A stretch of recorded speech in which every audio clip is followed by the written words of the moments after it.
I'm your host, Kylie Kelce, firm believer in not doing anything to try and summon a snow day because I'm afraid I'm going to jinx it.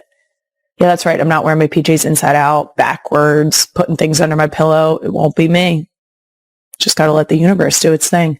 My husband made me record a Christmas duet one time. Don't look it up. Do not look it up. It's a beautiful song written by a beautiful soul. Shout out to Beeve. Don't look it up. I'm so serious. Stop making that shit viral on TikTok. Cut it out. And I can't believe I'm currently recording our NGL season 1 finale. Beat you to it. I beat you to it. That's right. It's our last one of season 1. And for that reason, I'm definitely completely 100% on board with giving no. Queen Emma is rallying for a clean 75 because it's the finale. Let me tell you how we got to a clean 73. I feel like I've been beaten down. What Queen Emma did is she brought editor Brad in, and I can't say no to him. I'm not proud of myself right now, and we're going to move on before I change my mind. Season 2 starts in a few weeks, so don't worry, real ones. I'm not just going to ghost you guys and never show up again. Have you seen the Brittany Broski gif of her like, that? No, we're going to be back, guys. We already have some guests lined up. I'm genuinely shocked anyone agrees to do the show, but we actually have people like on the other side of our break. That's crazy sauce. Coming up on today's season 1 finale, I'm going to get honest, but not too honest if you catch my drift, about Santa Claus. Then you guys know Spotify Wrapped. Well, we're doing an NGL Wrapped. And look at the wildest headlines that came out of season 1. That's so good. That's so good. Oh, I'm so glad we're raw dogging this episode. After that, it's an NGL full circle moment. And my animal nerd self can't believe it. I'm going to be joined right here by, yet again, another person I have no business talking to. As if his sister wasn't enough. By wildlife conservationist, Dancing with the Stars champion, and Bindy's brother. That's right, Robert Irwin. Now I'm going to geek out so hard on animal stuff because when we were done talking to Bindy for a week minimum, I thought to myself, I should have asked her about that. I should have asked her about that animal question. Should talk to her about that animal thing. Should talk about it. So just buckle up. But before we get into any of that, a truly absurd edition of Places Kylie Has No Business Being. This week, I have absolutely no business, zero, none, being on a billboard in Times Square. I'm sorry, what? What happened? You said what now? Guys, what? Huh? Was this for real? This is AI. Not gonna lie, was named one of Amazon Music's best new podcasts of the year. And they put us on a billboard in Times Square to celebrate. That's so dumb. That's a dumb sentence. That's a silly sentence to say out loud. I did not ever think I would be on a billboard. Why the fuck would I be on a billboard, guys? That's a silly question. There's no reason for me to be on a billboard, including this list. What's important to recognize when you see lists like this is that this show would not go off without the incredible team that I have with, not gonna lie, although my face is on the billboard, which is silly because nobody wants to see that shit. It really is about the team that is with me and has helped me create what NGL has become. So, thank you to the real ones for tuning in. Thank you for supporting the work that everyone on our team here at NGL is doing. If any New York-based real ones see this up there in real life, tag us at NGL with Kylie. We'd love to see you posting with NGL. And more importantly, my ugly mug on a billboard. How about that? Now that was Places Kylie Has No Business Being, which leads us perfectly to my next segment, Places Kylie Has Some Business Being. This week, I had some business being at Arrowhead Stadium to watch my brother-in-law's game with my family. The girls had not yet seen Uncle Trav play in Arrowhead Stadium. I did have to explain this to Wyatt and Ellie, that they saw Uncle Trav win a Super Bowl. That was exciting. after we came down from the sadness for dad. That was, the catch-22. We were sad for dad, super happy for Uncle Trav. But we actually got to go and see him play at Arrowhead, which is his home stadium and has been for his entire NFL career. So that was a really cool moment. It was also super exciting to get to see friends and family that were there, because the girls were so excited to get to watch a game with all of them.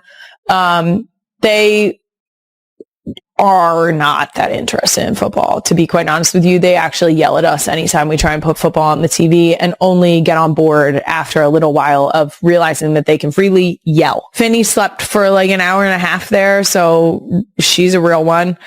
She actually slept through all of the screaming and cheering, which is hilarious to me. There were a couple people who were like, oh, that's power to her for sleeping. And I'm like, have you met her 3 older sisters? Do you know that this is actually exactly what our house sounds like on any given day at any given time? So she feels very at home here. I did see something this morning that someone mentioned that I was wearing Eagles gear. Wrong. Incorrect. I was not. I was wearing a new shirt. So sorry. I blacked out for a second. I was not wearing Eagles gear, guys. I was wearing the other podcast sweatshirt, which a few of you noticed. For anyone who doesn't know, I cannot wear another team's logo, and not in the NFL. I won't do it. I probably wouldn't do it for any of our other sports either. You're not going to catch me trying to be cool and wearing a New York Yankees hat. It's cool to wear your team. That does it for Places Kylie has some business being. Moving on. Let's get to Can I Be Honest? Brought to you by Amazon. Shop gifts for everyone. Since we're a week away from Christmas, I'm getting honest about Santa Claus. Not that honest, but I still recommend pausing if you're around tiny human ears. Did you kick them out? Are you hiding in the pantry? A closet? The bathroom? Okay. The girls are excited about Santa. They're very excited about Santa. I will say, she's getting a little skeptical. I think she is very much the type of child who puts enough thought into things where very soon I fear we will be posed the question, how does he do it? Which my answer is always going to be magic, because that's the only feasible answer. Now, I have not taken them to meet Santa, mostly because, let's be honest, I'm a germaphobe. Not me letting you into my anxious thoughts. I do think that the girls might not cry about sitting on Santa's lap or sitting next to him in his little sleigh chair. I don't think they would like it, but I don't think they would cry. Finny would, for sure. Finn would cry immediately. She doesn't care for other people. It's really great for me. Jason has not yet dressed up as Santa for the girls, and I think we're past that. I think the minute Jason dresses up as Santa, Wyatt's going to be like, clocked. We can't risk it. Also, I'm not sure if anyone else does this, but this time of year, I will absolutely use Santa to my parenting advantage. Okay? This was so sad. Oh my God, this was so sad. I'll call Santa. Okay? Sometimes you need a direct line. Okay? I know Emmy's here and the song says Santa's always watching. Okay? He knows when you're sleeping, knows when you're awake. Little creepy, but he's watching. Okay? Sometimes you got to get the direct line. Okay? Sometimes you got to hotline that shit to Santa. In an effort to make it believable, because like I said, I have one that's a little skeptical. I searched to find a graphic of a phone calling Santa. In other words, if I were to be like, I'm really on the phone with him, it would be like a number and like clearly a hang up button to end a phone call. I'm in the thick of it. Okay.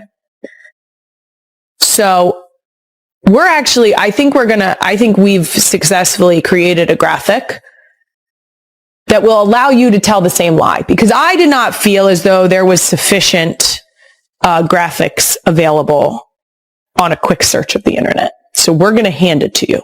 I want you to screenshot this and use it as like a, look, I'm actually on the phone with him. No, Santa, I don't know. We were just calling to check if they're on the naughty or nice list. When we did this to Benny, I felt very guilty. She cried while eating her pasta, cried. And then I had to get down on my knees in front of her and explain to her that I swear Santa said she was on the nice list. It was so sad. So make sure that I think you should do this in a positive way first, which we weren't even like, it wasn't even like a threatening situation. We were just like, you got to eat your dinner. You have to sit at the table at least. And when she kept trying to get up from the table, I was like, I think I'm going to have to call Santa. Wrong. I will tell you though, he can't talk to kids. That's an important point. You have to say that like you're a grown-up calling. Yeah, it's just, dicey. And last thing on Santa, I have it on very good authority that like us parents, Santa is also rushing around like crazy this time of year. But the good news is we all have help if we need it. And not just from the elves. Amazon will wrap and deliver all the gifts on your list and make last-minute gift shopping possible. That does it for Can I Be Honest? Brought to you by Amazon. Next up, Doom Scroll of the Week, brought to you by CVS Health. Okay, first up on Doom Scroll, if Mayor of Easttown didn't already prove it, Kate Winslet is a real one. She was just on the Happy Place podcast and spoke about aging. Queen Emma, the clip. Having a face that moves, having all of the wrinkles that my 50 years hopefully show, that matters a great deal because I want to lead by example. It's important and it matters if we can be decent women, in today's world and be kind to ourselves and to others. I think it's important. I love it so much. Please make sure that when I share my feelings on this, so you take it as my own personal opinion. I'm not here to comment on what others are doing. Women can do whatever makes them happy because quite honestly, it's none of my fucking business and it's not my fucking body. Okay. But what I will say is I love this so much. I love this so much because I am very much in the camp of your face has been telling people how you feel. It has been experiencing your life, your body, your face. You getting one of the prettiest things is crow's feet because typically it is from smiling, smile lines. It is from feeling joy in your life, right? I also always like to keep in mind that regardless of my platform, which is, I feel grateful to have women who will DM me or approach me in person and say that they really appreciate the way I put myself forward. In other words, authentically, not trying to do something that I am not or do not have or anything like that. But I have 4 daughters. And I want them to know that they were made exactly the way they were intended to be made and that they should proceed as such. Okay. And I'm not talking about not dyeing your hair. Girl, these highlights, they were purchased. Okay. That's not what I'm talking about. What I'm talking about is when I raise my eyebrows because I'm interested in what my children are saying and I have lines in my forehead, it only furthers the expression. Okay. It's like an exclamation point on my expression. If I could not raise my eyebrows, I couldn't be shocked at the shit my kids are saying. And then they wouldn't know that I'm truly invested in the words that are coming out of my mouth. Do you know what I mean? And on top of that, when they get into their 30s, I want them to be like, you know what? Mom had wrinkles then too. 'Cause I do. And I earned these suckers. Okay? And I'm going to keep them. 'Cause I like them. Not all the time. Because sometimes I'm like, oof, girl, you are not 24. But you're fucking right. Oh my God, am I admitting that I'm not 24? You're right, I'm not 24. I'm 33 years old, and this is how my face looks. Okay? This is how I look. And I hope that my daughters and other young women can say confidently that that is how they look. And if they want to plump their lips or freeze their forehead, power fucking to them. But I would like more women to know that it doesn't have to be the new status quo. So, Kate Winslet, you nailed that. I love that. We should keep saying that. Next, I'm currently in the midst of weaning Finny. So this TikTok really hit my feed at the right time.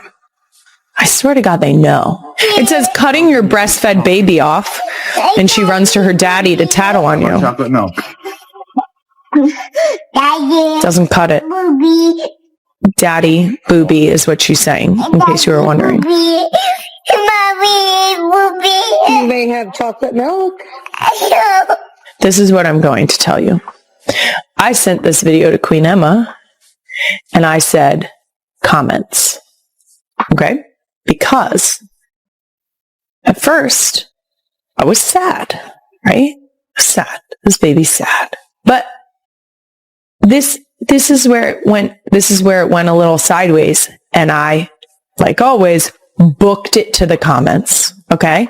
The first comment that I saw was, we all saw the straw. We're all on Team Mom. Okay?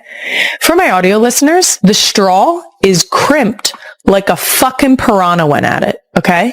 Like someone was just like a hydraulic press. Okay? Like someone hydraulic pressed the top of the straw. Okay? That shit is banana. It looks like it was steamrolled like a fucking fresh concrete. Okay? This thing is crimped so fucking hard. And you know what? For those of you that have not arrived at the destination, that could have been mom's nipple. Okay? I would have cut her off too. Now, weaning is not going great because it's not going, but Finn's about to cut a tooth. Okay? And as selfish as this may sound, that's where I draw the line. Aggressively. That's aggressively where I draw the line. That's where I've drawn the line for all of my other children. I've never breastfed a child past them getting teeth. Full disclosure, because I think that this, again, is something that people typically don't talk about because it can be a conscious choice. I typically have breastfed our girls anywhere between 7 and 8 months. I think the longest that I've gone for any other child has been maybe a hair past 8 months. Right now with Finny, this is the longest I have done it. Because it will take me at least a couple weeks to fully wean her. And right now we're right at the threshold of where I think I ended with Ellie. But just to be clear, this is my choice. And it might not be the choice that other people make. And I would like to say, because I think it's important to say this, I am very fortunate to have been able to breastfeed because I know that that's not always everyone's journey. Some people who want to cannot. So it's important to recognize that. My girls have switched to formula, and guess what? I have a 6-year-old who is learning to read, who can write. She's thriving. So, anyone who has an opinion about how I choose to go about my breastfeeding journey, and therefore my formula fed journey, you can kindly get fucked. You knew it was coming. And also, fed is best. Let me say it one more time for emphasis. Fed is best. Best being the best that it can be. Like the SpongeBob imagination. Ready? We'll do Fed is best and get fucked. Anyway, that's it for Doom Scroll of the Week, brought to you by CVS Health. Robert Irwin is coming up, but first we have one more segment in honor of our finale we're calling NGL Wrapped. It all started on a quiet Christmas morning at the Kelce household, long before any cameras were rolling and long before anyone expected the moment to go viral. Jason and Kylie had planned a simple family holiday, warm, private, and away from all the noise that usually surrounds their lives. But what happened next became one of the most touching Christmas moments the Kelce family has ever shared. And believe it or not, Taylor Swift was right at the center of it. According to people close to the family, Taylor had been thinking for weeks about what she could give little Wyatt, Jason and Kylie's oldest daughter. Taylor didn't want to give something expensive, flashy, or typical of celebrity lifestyles. Instead, she wanted something meaningful, something personal, something that would show Kylie and Jason just how much their family had come to mean to her. She wanted Wyatt to open something that made her feel seen, loved, and remembered. So Taylor prepared a small, beautifully wrapped box with a handwritten note on top. When the Kelces arrived for their Christmas get-together, the last thing Kylie expected was for Taylor to walk straight toward her daughter with a gentle smile and say, "Wyatt, this is for you. I picked it just for Christmas morning." Right then, something in the room shifted. Jason, always the tough, loud, hilarious one, suddenly went completely quiet. Kylie stayed at the box, surprised, because she knew Taylor didn't owe them anything. She didn't have to do this. She did it out of love. Wyatt carefully opened the wrapping paper, slowly, the way little kids do, making everyone laugh. Inside was a tiny, soft, hand-stitched Christmas sweater embroidered with her name on it. But the part that made Kylie emotional was this. The sweater had a small embroidered red heart on the sleeve with the initials TS under it, not as branding, but as a symbol that the gift was made with love, not money. When Wyatt pulled out the sweater and held it up, Kylie's reaction immediately changed. Her eyes softened, her face warmed, and she covered her mouth for a moment. It wasn't just the sweater. It was the effort, the thought, the time Taylor put into something so small but so meaningful. Kylie later admitted that it wasn't the gift itself, but the intention behind it that hit her the hardest. Taylor walked over, knelt next to Wyatt, and explained, "I wore something just like this when I was your age. I wanted you to have one too." And that's when Kylie nearly lost it. Because it wasn't just a sweater, it was a piece of Taylor's childhood shared with her daughter. Jason kept staring between Taylor and Kylie, and for once, the loudest guy in every room had nothing to say. He was just smiling, shaking his head, because he could see how touched his wife was. And honestly, he was moved too. The emotion didn't stop there. When Wyatt excitedly ran to show the sweater to her little sisters, Taylor softly told Kylie, "I hope she keeps it forever. I hope one day she looks back at it and remembers a happy Christmas." Kylie's eyes filled instantly. She reached out and hugged Taylor, a long, warm hug that wasn't celebrity to celebrity. It was mother to mother. It was woman to woman. It was someone saying thank you without needing to speak the words out loud. Later, as everyone settled down, Jason joked that he'd never seen Kylie cry over a sweater before. But Kylie wasn't embarrassed at all. She told him, "It's not the sweater. It's the way she cares about our kids." And Jason nodded, because deep down, he understood exactly what she meant. For the rest of the day, Wyatt refused to take the sweater off. She wore it during breakfast, while opening more gifts, and even during their family photos. Every time someone complimented it, she proudly said, "Taylor gave it to me." What made the whole thing even more special was how natural it felt.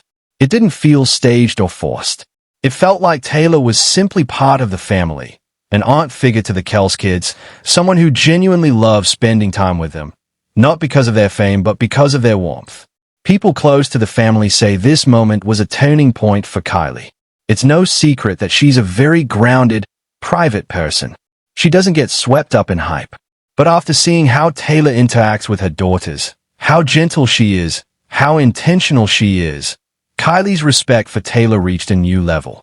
And Jason, he joked later that Wyatt is going to tell everyone at school that Taylor Swift made her sweater. And honestly, he might be right. It's a Christmas gift she'll never forget. In the middle of all the holiday excitement, laughter, and the warmth of family, Taylor didn't act like the world's biggest superstar.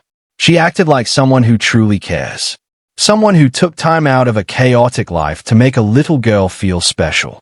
And that's why Kylie got emotional. Because in that moment, she saw the real Taylor Swift. Not the performer, not the celebrity, but the person.